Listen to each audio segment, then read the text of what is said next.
It appears McCabe took a playbook out of James Comey's work, and when he talked to the president, he wrote it down. But we've also learned that those contemporaneous notes are now in the hands of special counsel Robert Mueller. A person familiar with the matter tells us that McCabe documented his own personal interactions with Trump, as well as what Comey relayed to McCabe about his past conversations with the president, a potentially significant way to corroborate Comey's account as Mueller investigates potential obstruction of justice.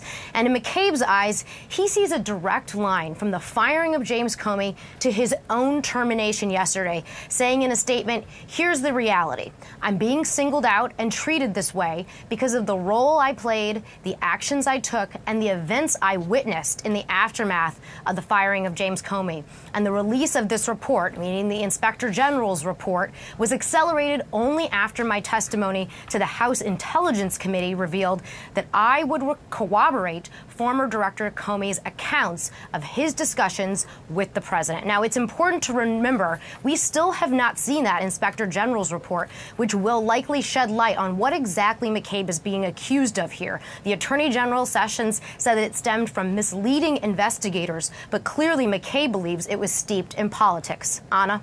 And of course, the underlying evidence for his firing has not been made public, so we still wait for all the facts to come out. Laura Jarrett, thank you. Boris Sanchez is joining us at the White House. Boris, amid all of this, the president's attorney, John Dowd, is now calling for an end to the Russia investigation, but he is quickly backtracking to make sure he's clear. He's speaking just for himself and not the president.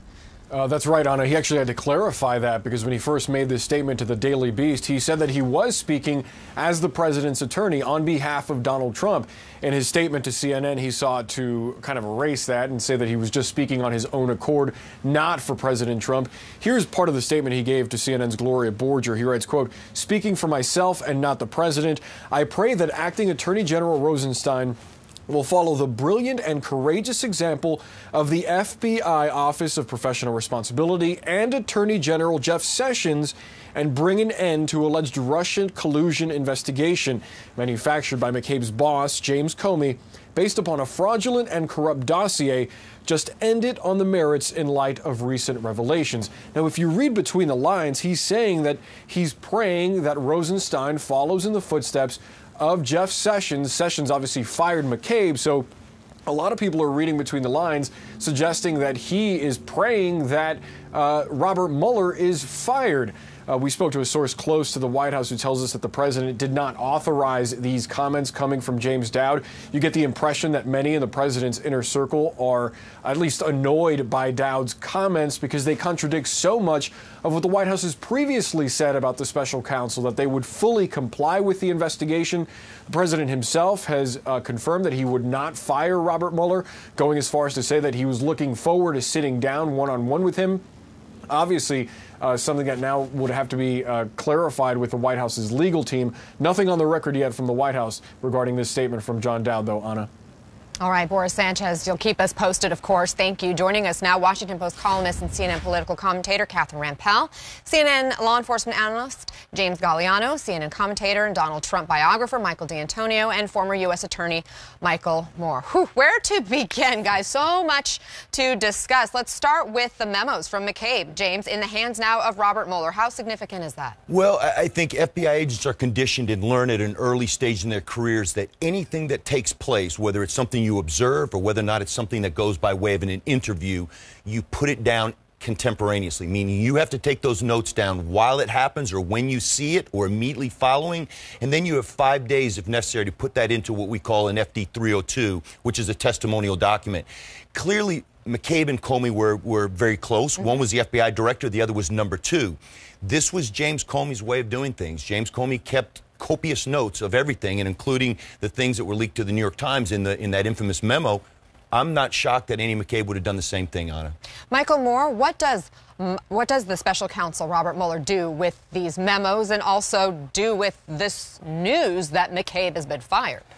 Well, the memos themselves are useful because they corroborate the testimony. By themselves, they're not a lot other than to document what happened. But what makes them of particular use to Bob Mueller is the fact that they back up what Jim Comey has said. Now they're going to back up apparently what McCabe has said, but they'll also back up what Jim Comey told McCabe, which is outside the regular interview process with the special counsel. So they corroborate things as they happen, and that's what's significant there. As far as McCabe being fired, I mean, I don't think you need a chemistry degree to be able to analyze what's going on, and that is this is political. They wouldn't let a man of 21 years of service get to within 26 hours of his retirement and get to a place where they were suddenly terminating because they were so interested in things leaking. I mean, we all know at this point that telling the truth is not a requirement to work in this administration.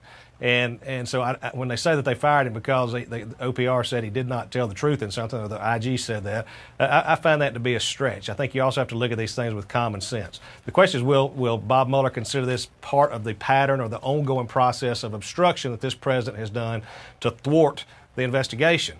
I think you see it even within John Dowd. I mean, his tweet out and his comment hoping that Rod Rosenstein will follow this great example. I mean, that's just a clear message from the president to Rod Rosenstein, saying you better watch out of your... Absolutely. He's telling him that you better watch out of your neck is on the chopping block, too.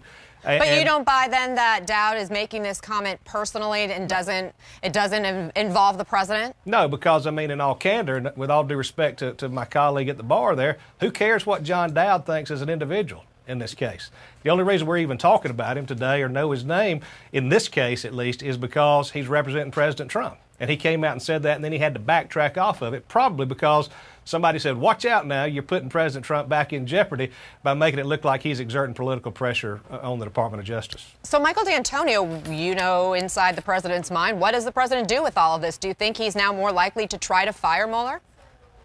Well, I think he's likely to try to discredit him. That's what's gone on here with Mr. McCabe. This whole thing is redolent of the hypocrisy and hype and distortion that the president practices every day. He's lied now a record 2,200 times so far in his presidency, as documented by the press. And the hypocrisy has now infected others around him. And this often happens, is that he's so challenging to the people around him that they start to behave the way that he does and to lower their standards. Just for example, with Jeff Sessions, this is a person who said, I don't recall 29 times during just one of the hearings he appeared at before the United States Senate. In other performances, he said he didn't recall, he didn't acknowledge that he had visited with the Russian ambassador twice. So this is a man who is now saying that McCabe deserves to be fired on the brink of his own retirement and collecting his pension because he wasn't candid.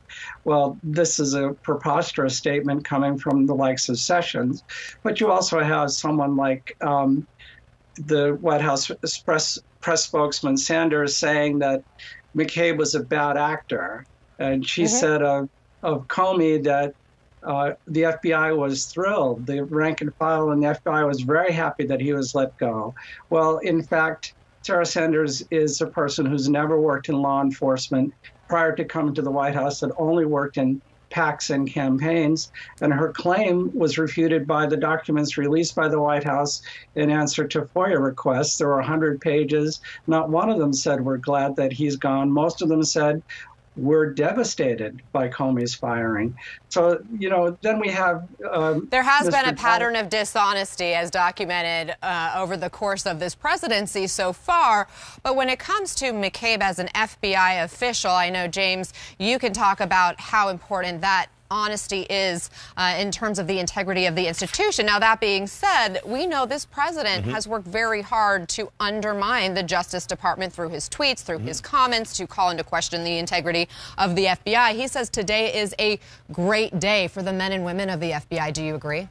I don't, and I think that recent surveys have shown, I think 1 out of every 2 American citizen believes or has faith in high favorability rating for the FBI, and that's troubling. But we have to understand something here.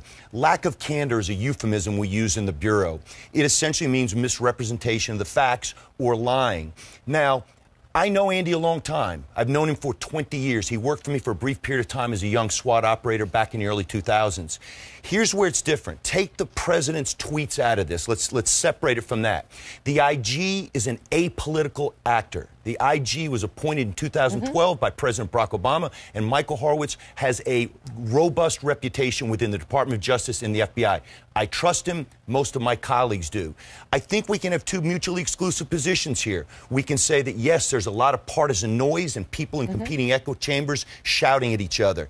But if Annie McCabe misrepresented facts in an interview with the IG, that investigation is going to take its course. Nothing, not the White House, not the president, not public perception or Twitter is going to impact that.